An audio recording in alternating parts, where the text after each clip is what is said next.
Dia kata saya ni ada penyakit waswas.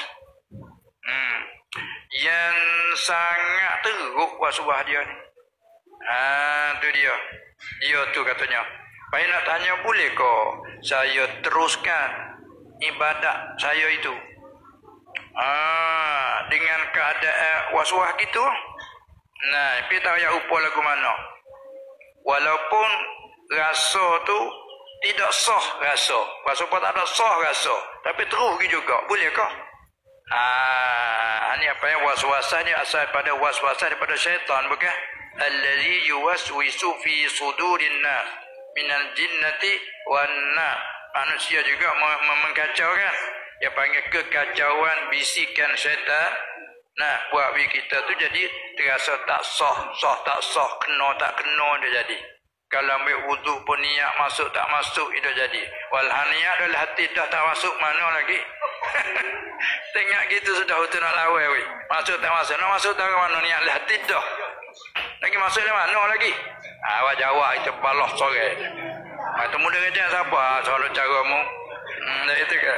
Aku dah kata aku sendiri. Aku dah kata aku sendiri. Nah, itu dia. Itu ke? Nak main masuk tak masuk itu dah. Masuk tak masuk duduk luar. Masuk duduk dalam dah. Masuk malah duduk dalam dah. Gak niat duduk mana niat duduk lidah nah. Usolli itu lapar. Niat di mana? Hati, pengen rukun apa? Rukun qalbi. Nak masuk mana lagi? Nanti terlawan itu.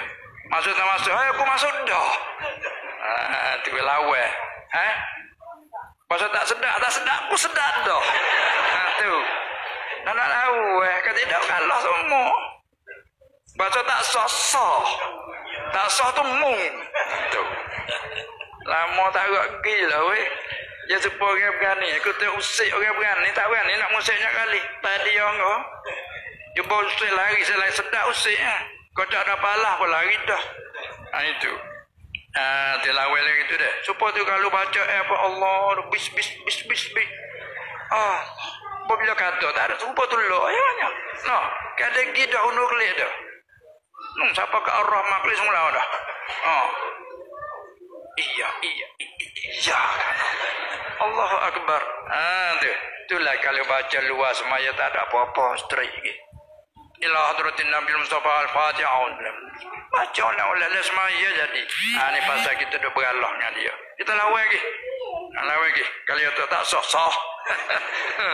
Sah. Mu tak sah aku sah. Itulah di antaranya. Sudah situ.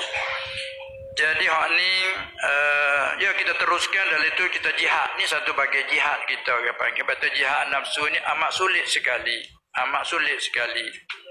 Itu dia.